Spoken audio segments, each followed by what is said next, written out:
On July 4th, 1939, Lou Gehrig spoke to over 62,000 of his fans in Yankee Stadium. Fans, for the past 2 weeks you have been reading about the bad break I've got.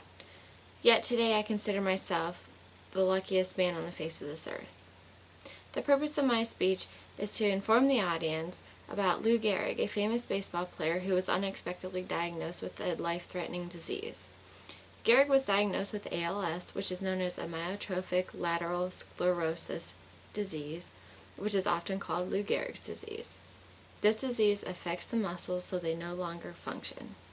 Instead of looking at this as a curse, Gehrig was honored to be able to live the life that he had and turned a terrible fate into what became one of baseball's most memorable speeches. Lou Gehrig's disease is a fatal disease that there is currently no cure for. Even though he knew he didn't have much time to live for, he made the best of his situation and continued living his life. Through extensive research, I have gained thorough knowledge of Gehrig's life before and after his diagnosis. I have always been inspired by the words he spoke to those 62,000 fans at Yankee Stadium on that July 4th night, and how he managed to stay so courageous for the duration of his disease. Today I will start by providing a brief biography of Lou Gehrig, discussing his memorable speech as well as the impact which became known as his farewell speech. But first I will give you the background information on Lou Gehrig. His German name was Ludwig Heinrich Gehrig, after his father, which was later Americanized into Henry Louis Gehrig, even though most people knew him as Lou.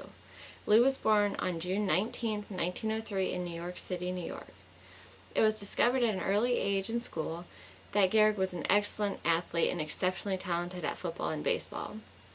After high school, he continued his education at Columbia University, where he majored in engineering, while also playing fullback for the football team and pitching for the baseball team. Lou Gehrig was only one of 4 children who survived infancy. He married a woman by the name of Eleanor Twitchell and remained married until his death. The couple never had children, and it is thought that the reason for this was because they were scared that the children would inherit the disease, because Lou Gehrig's disease is genetic. Lou Gehrig was one of the most famous baseball players of all time. He was recognized by the New York Yankees and would continue his career for them until he was unable to play anymore. Now that I have provided a brief background on the life of Lou Gehrig, let's discuss his infamous speech. Lou Gehrig's farewell speech was given on July 4th, 1939 at the Yankee Stadium in New York City, New York. 62,000 fans gathered at Yankee Stadium for Lou Gehrig Appreciation Day, where he would be honored as one of the greatest baseball players of all time. Gehrig gave a speech to express his gratitude towards his fans, as well as to express how lucky he had been to live the life that he had. And while he has never recorded a speech in his entire life, Gehrig's speech was never recorded by anybody, so there only has bits and pieces of what has actually been said. He was very emotional when he was giving his speech because he was very honored that 62,000 people gathered to see him and recognize him. There was times throughout the audio that he became a little choked up, but he maintained composure and inspired a lot of people with his speech. Because he was using a microphone, there was a tendency for speakers to get lost in what they are saying because of the echo in the stadium, but this did not happen. Gehrig was described as a very shy person and was not a public speaker, but projected his volume very efficiently. Because Gehrig was very emotional, he was looking at the ground while he was trying to keep composure. Even though he was upset, one of the greatest lines came from his speech that will be remembered today. So I close in saying that I have had a tough break, but I have an awful lot to live for. This line has been the inspiration for many people.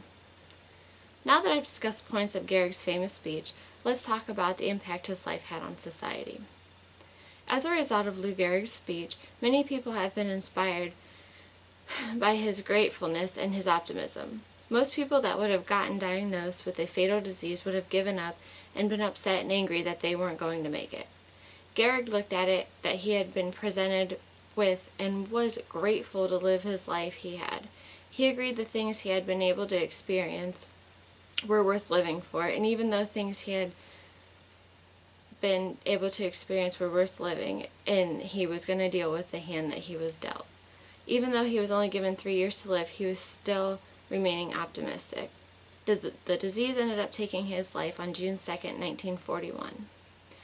Also, as a result of Gehrig's speech, it had created awareness for the health industry about this type of disease.